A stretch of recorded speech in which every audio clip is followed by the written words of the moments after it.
Ishan Ayurvedic college में विश्व आयुर्वेद महाकुंभ का आयोजन किया गया। इसमें लगभग 20 देशों के एम्बेसडर्स को आमंत्रित किया गया था। इसके पीछे ईशान कॉलेज के चेयरमैन डॉक्टर डी.के. गर्ग की क्या सोच थी और पूरे विश्व के इन एम्बेसडरों को आमंत्रित करने के पीछे क्या उद्देश्य था, सुनते हैं डॉक्टर डी.के. गर्ग को। विश्व आयुर्वेद महाकुंभ के अवसर पर अभी हमारे साथ मौजूद हैं doctor D K. Garg, chairman Ishan Ayurveda college. Doctor Garg, स्वागत है आपका ग्रेनो न्यूज़ में। तो ये जो महाकुंभ है बहुत सक्सेस रहा और इसके पीछे आपकी सोच क्या थी? एम्बेसडर भी इसमें कितने कंट्री से आए और उन्होंने क्या बातें रखी? हमारी सोच ये थी कि प्रकृति ने हर जगह कुछ ना कुछ दिया है। धरती हमारी माता है, हमारा पालन पोषण करती है और हम जो है माँ हमें बचपन से पालती है और धरती माता ने जगह जगह दिया हुआ है।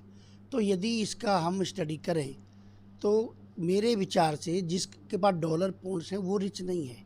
जिसके पास ग्रीनरी है, तरह तरह की हर्बल्स हैं, वो कंट्री रिच कहलानी चाहिए। रिच के लिए इनको हमें मेडिसिनल प्रॉपर्टीज़ को समझना होगा और उनको अपने यूज के लिए स्टडी करना होगा।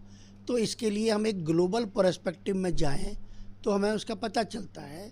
तो इसी आइडिया को लेकर के हमने आज 20 कंट्रीज़ के राजदूतों को बुलाया था और सभी ने ये बात कही है कि हम आपस में मिलकर एक टीम वर्क के साथ यदि स्टडी करते हैं तो इसका पूरे विश्व को फ़ायदा होगा।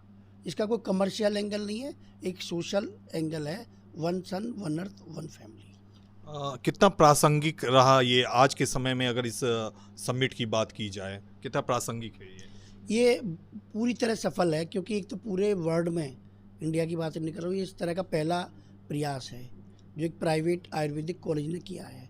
थ्योरेटिकल पॉलिटिकल स्पीचेस बहुत होती रही होंगी ये, लेकिन वहीं पे ख़त्म हो जाती हैं।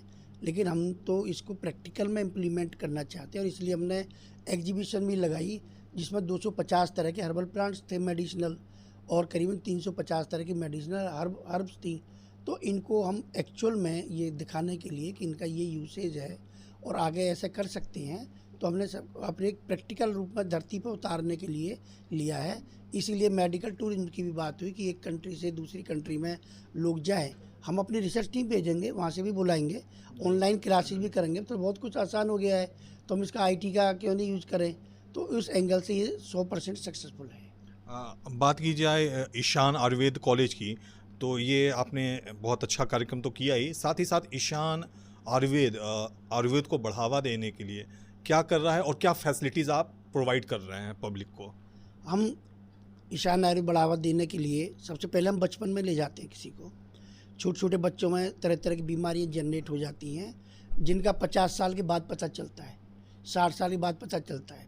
आयुर्वेद में एक दवाई है जिसका नाम है स्वर्ण प्राशन, गोल्ड से बनती है।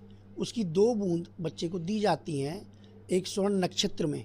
ये नक्षत्र महीने में एक ही दिन बनता है, माला की तरह तारे उस तरह इकट्ठे होते हैं। उस नक्षत्र में हम दवाई बच्चे को 2-2 बूंद देते हैं। 6 डोज दी जाएंगी तो बच्चा शुरू से ही रोबस्ट हो जाएगा। उसे तरह तरह के बैक्टीरिया अटैक नहीं करेंगे तो वो चिरायु होगा। चिरायु आशीर्वाद देने से नहीं होता चिरायु भव, उसको उस तरह का हमें काम करना पड़ेगा। तो ये तो बचपन का हो गया। अब जो लोग अस्थमा पीड़ित हैं उनको हम हर महीने अस्थमा की दवाई देते हैं। जो जॉइंट पेन से पीड़ित हैं उसकी हम करते हैं। डायबिटीज़ के हमने पौधे लगा रखे हैं, जिसकी 600 डायबिटीज़ हो, डॉक्टर्स कहेंगे उसको ICU में ले चलो, हमारे यहाँ के 10 पत्ते उसको खिला दो और उसके बाद उसकी डायबिटीज़ चेक करा लो, 100 से ज़्यादा नहीं रहेगी। तो इस तरह के हमने हर्बल्स पे स्टडी करने के बाद हमारे यहाँ एक कैंसर का प्लांट है जिसके मुझे बताया किसी ने कि इसका एक पत्ता 7 रुपये का मिलता है। मैं तुरंत केरल में गया, मैंने वो पौधा तलाश किया, मैंने कॉलेज में लगाया, वो पौधा ग्रो कर गया और वो उससे अब कैंसर की भी दवाई बना सकते हैं। तो ये अभी हमारे एक इंडिविजुअल एफर्ट्स हैं। ज़रूरत इस बात की कि गवर्नमेंट इसको प्रमोट करे, सहायता करे। हमें आर्थिक सहायता नहीं चाहिए, अपना मानसिक सहायता चाहिए, हमारा उत्साहवर्धन करे। जी, ग्रेनो न्यूज़ से बात करने का शुक्रिया। तो आप थे doctor D K. Garg, chairman Ishan Ayurveda college, और आपने विस्तार से जानकारी दी जो विश्व आयुर्वेद महाकुंभ था उसका क्या प्रयोजन था, उसके पीछे, उसके आयोजन के पीछे डॉक्टर गर्ग की क्या सोच थी, साथ ही साथ ईशान आयुर्वेद कॉलेज आयुर्वेद को बढ़ावा देने के लिए, उसके प्रमोट करने के लिए क्या कार्य कर रहा है, इसके बारे में विस्तार से जानकारी दी। फोटो जर्नलिस्ट सौरभ के साथ रोहित प्रियदर्शन, ग्रेनो न्यूज़।